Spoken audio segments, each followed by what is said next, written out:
नमस्कार विद्यार्थी मित्रांनो, आजच्या व्हिडिओमध्ये आपण 12वी इंग्रजीचा युनिट क्रमांक 4.2 टू सर विथ लव हे प्रकरण बघणार आहोत. विद्यार्थी मित्रांनो, टू सर विथ लव ही एक कादंबरी आहे. सरांच्या प्रती स्नेहपूर्ण अभिवादन. आता या ठिकाणी ही जी कादंबरी लिहिलेली आहे विद्यार्थी मित्रांनो, त्या कादंबरीचे लेखक जे आहेत युस्टास एडवर्ड रिकार्डो ब्रेथवेट यांनी ही कादंबरी लिहिलेली आहे. ब्रेथवेट मुळामध्ये इंग्लिश अमेरिकन कादंबरीकार, लेखक, शिक्षक, मुत्सदी राजकारणी म्हणून प्रसिद्ध आणि त्यांना लेखन साहित्यामध्ये E.R. ब्रेथवेट या छोट्याशा नावाने संबोधल्या जातं. टू सर विथ लव ही त्यांची 1960मध्ये लिहिलेली आत्मचरित्रपर कादंबरी, ज्याला आपण ऑटोबायोग्राफिकल नॉवेल असं म्हणतो. मुळामध्ये या कादंबरीचा गाभा जो आहे तो गौरवर्णीय आणि कृष्णवर्णीय या दोघांमधला जो वाद आहे, या वादाची लकेर या कादंबरीला लागलेली आहे. बघा या ठिकाणी विद्यार्थी मित्रांनो, हे जे कादंबरीकार ब्रेथवेट आहेत त्यांनी आणखी काही त्यांचं स्वतःचं लिखाण काम केलेलं आहे, तेही आपण बघूयात. He also wrote a kind of home coming about his tour of Africa. Kind of home coming नावाचं आफ्रिकेच्या सहलीविषयीचं पुस्तक लिहिलं. अ चॉईस ऑफ ट्रॉज हेही पुस्तक त्यांनी लिहिलं, जे की अ नॉवेल सेट इन लंडनमध्ये असताना.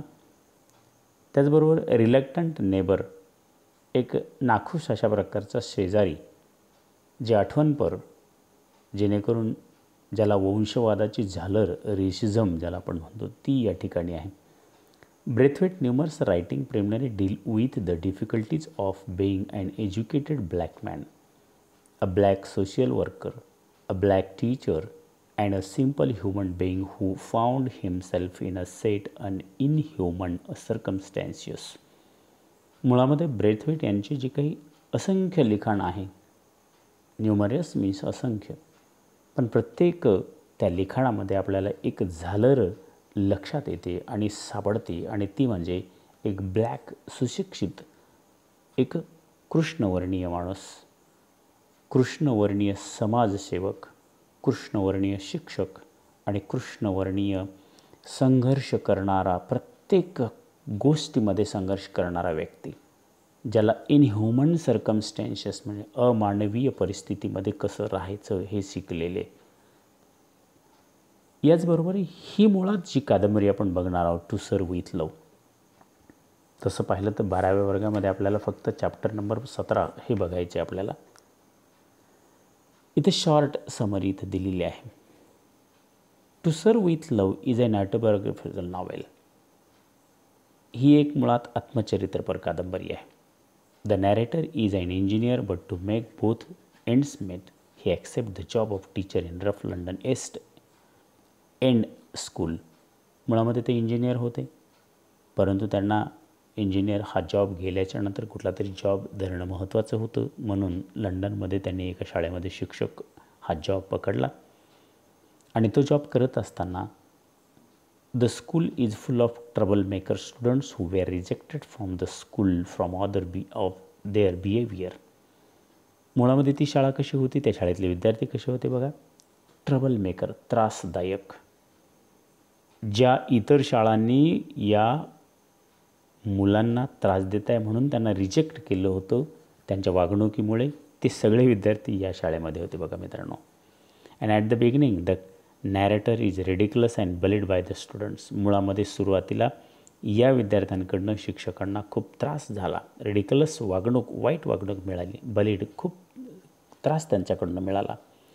But later his calm demeanor and desire to make them succeed gradually earned him their respect. पण हळूहळू त्यांच्या वागणुकीमुळे, डेमिनियर मीन्स वागणूक, त्यांच्या इच्छेमुळे, डिझायर मीन्स इच्छा, हळूहळू त्या सगळ्या विद्यार्थ्यांचा मान जो आहे तो त्यांनी मिळविलेला होता. विद्यार्थ्यांची वागणूक बदललेली होती आणि हे या कादंबरीमध्ये मुलात दिलेलं आहे. इथे बघा मित्रांनो, काही कॅरेक्टर्स आहेत, म्हणजे पात्र आहेत. कारण नॉवेल पाहत असताना आपल्याला पात्र पाहणं महत्त्वाचं आहे. कारण नॉवेलचे एलिमेंट्स जे आहेत ते आपण पाहिलेले आहेत. थीम आहे, प्लॉट आहे, कॅरेक्टर्स आहे, सेटिंग आहे, कॉन्फ्लिक्ट आणि लँग्वेज आहे. इथे मूळ पात्र कोणते आहेत? रिकी ब्रेथवेट नॅरेटर हे स्वतः आहेत. जिलियन ब्लंचार्ट ह्या शिक्षिका आहेत, त्या व्हाईट म्हणजे गौरवर्णीय आहेत. मिसेस डेल इव्हॉन्स, डेन हॅमंड हा विद्यार्थी आहे. पॅमेला डेअर, मिस्टर फ्लोरियन हे स्टुडंट्स आहेत आणि काही मायनर कॅरेक्टर्स आहेत, म्हणजे छोटे छोटे कॅरेक्टर आहेत. जसं इथं लिस्ट दिलेली आहे, बॉब बेलमेंटपासून ते थिओ वॅटसनपर्यंत. हे आपण कादंबरीमध्ये हळूहळू बघणारच आहोत. तत्पूर्वी कादंबरीची समरी काय आहे ते पाहूयात. शॉर्टमध्ये आपल्याला समरी इथे कशी पाहता येईल की नेमकं इथे आपल्याला या नॉव्हेलमध्ये काय दिलेलं आहे, कशाच्या संदर्भात आहे. बघा इथे आपण जर पाहिलं तर पहिल्या पॅरेग्राफमध्ये काय दिलेलं आहे बघा. To sir with love is a work of fiction based on the life of author E.R. Braithwaite. मुळामध्ये ही जी कादंबरी आहे ती कादंबरी ब्रेथवेट यांच्या जीवनावरती आधारित आहे. The man character E.R. Braithwaite work as an engineer in oil refinery. मुळामध्ये हे जे मुख्य पात्र या ठिकाणी आहे ते ब्रेथवेटचं आहे आणि ते इंजिनियर म्हणून एका ऑइल रिफायनरी, तेल शुद्ध करणाऱ्या कारखान्यामध्ये काम करत होते. He served in royal British air force in the war. मुळामध्ये त्यांनी रॉयल ब्रिटिश फोर्समध्ये, एअरफोर्समध्ये त्यांनी काम केलेलं होतं इंजिनियर म्हणून. After the war being a black person he was unable to find the employment. आणि युद्ध संपल्यानंतर बऱ्याचशा लोकांच्या नोकऱ्या गेल्या, त्यामुळे ब्रेथवेट यांना नोकरी मिळवणं, एक कृष्णवर्णीय माणूस म्हणून नोकरी मिळवणं फार अवघड झालं होतं. आणि म्हणून as a last resort he applied in a school become the teacher. Surprisingly he accepted at the Greenslade school in London East End and is said to teach the senior classes of the school.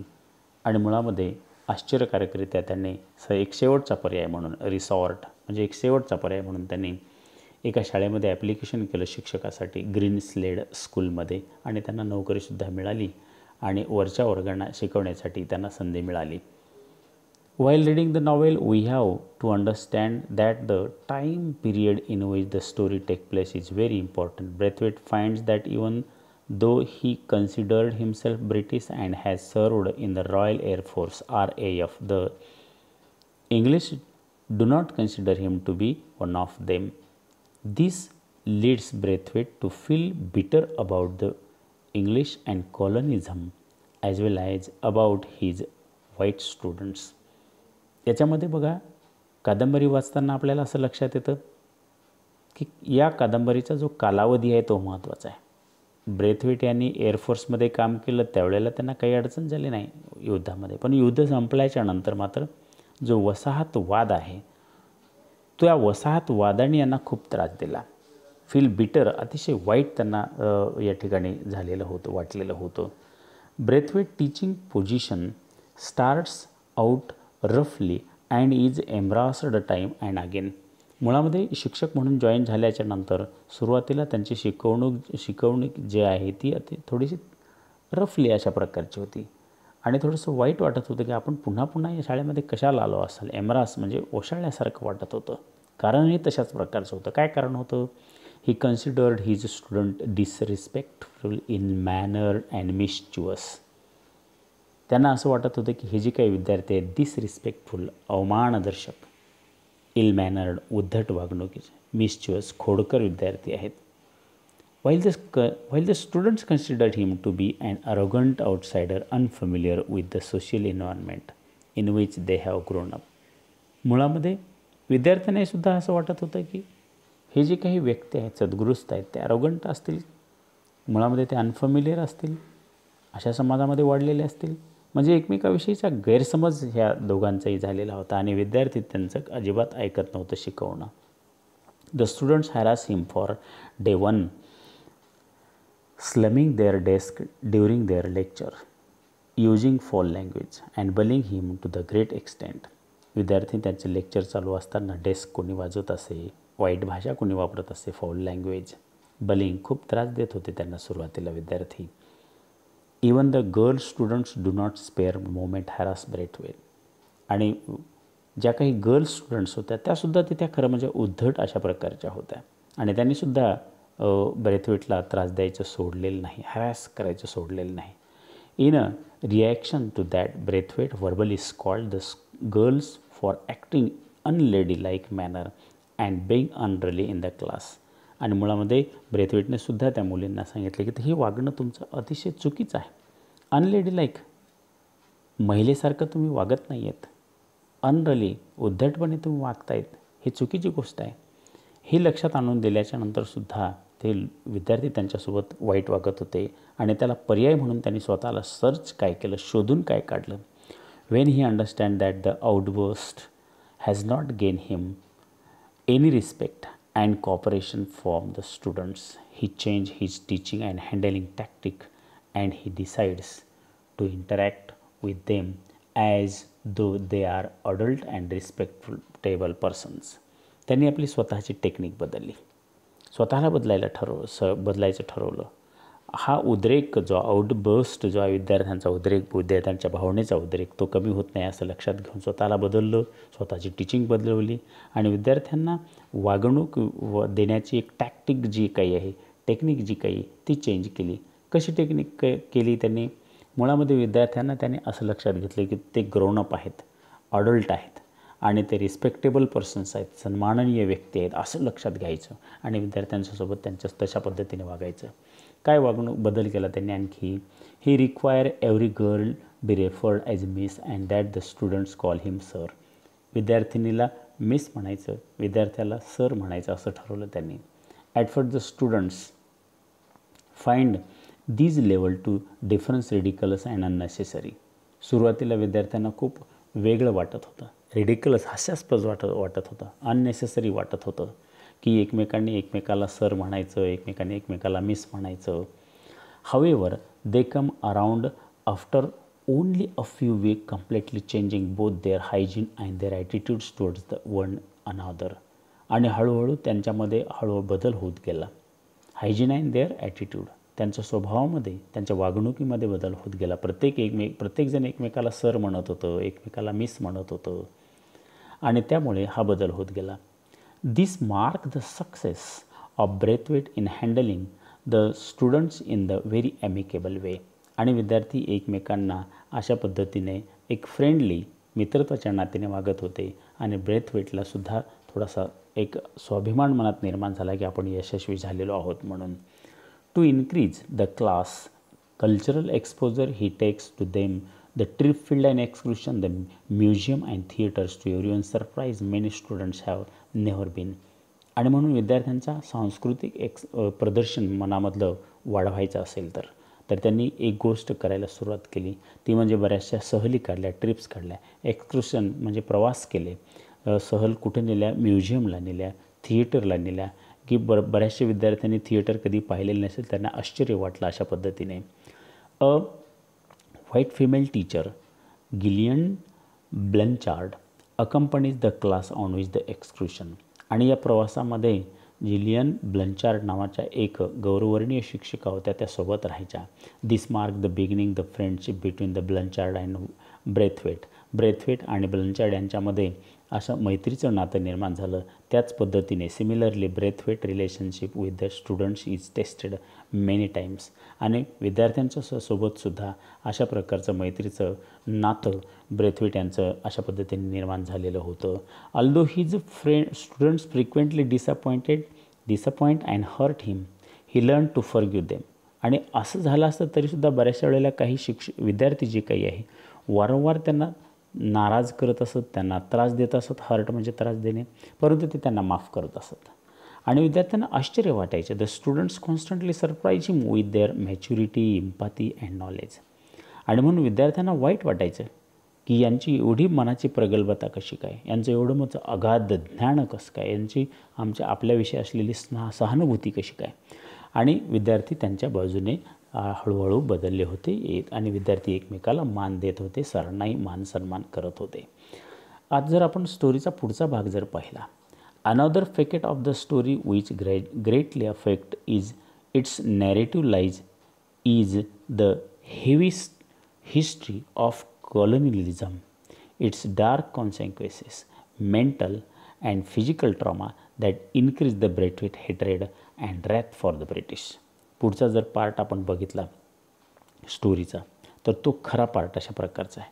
वसाहतवाद, कॉलनिझम, dark consequences, मुळामध्ये जो वंशभेद आहे तो, mental मानसिकता जी काही आहे, त्यानंतर physical trauma, काही वेळेला शारीरिक त्रास झाला आणि यामुळे ब्रेथवेटच्या मनामध्ये ब्रिटिशांविषयीचा जो राग निर्माण झालेला होता, रॅथ मीन्स राग निर्माण झाला, द्वेष निर्माण झालेला होता. He constantly feel that prejudice effect of colonialism while living in England after world war second. These negative experiences frequently shape his thought and actions. आणि मुळामध्ये त्यांचे जे काही पूर्वग्रह दूषित झालेले होते, दुसरं महायुद्ध जेव्हा संपल्याच्यानंतर वसाहतवाद जो निर्माण झाला, त्या वसाहतवादामुळे नकारात्मकता त्यांच्या मनामध्ये निर्माण झाली आणि त्या नकारात्मकतेमुळे काही कृती नकारात्मक, काही विचार नकारात्मक मनामध्ये निर्माण होत होते आणि ब्रिटिशांच्या विरोधामध्ये त्यांनी युद्ध पुकारायचं, मनातून युद्ध पुकारायचं ठरवलेलं होतं आणि त्यांच्याविषयी वाईट वाटत होतं, राग वाटत होता. Braithwaite is surprised and shock by the condition in which these students live and also physical trauma of the war and that can be throughout his teaching environment. आणि बघा, आणि ब्रेथवेटला आश्चर्य वाटत होतं की या कॉलनिझममुळे, या वसाहतवादामुळे, या वंशवादामुळे बऱ्याचशा वेळेला त्यांना फिजिकल ट्रॉमा म्हणजे शारीरिक आघात त्यांच्यावरती झाला होता आणि या वातावरणामध्ये टीचिंग करणं थोडंसं अवघड होतं.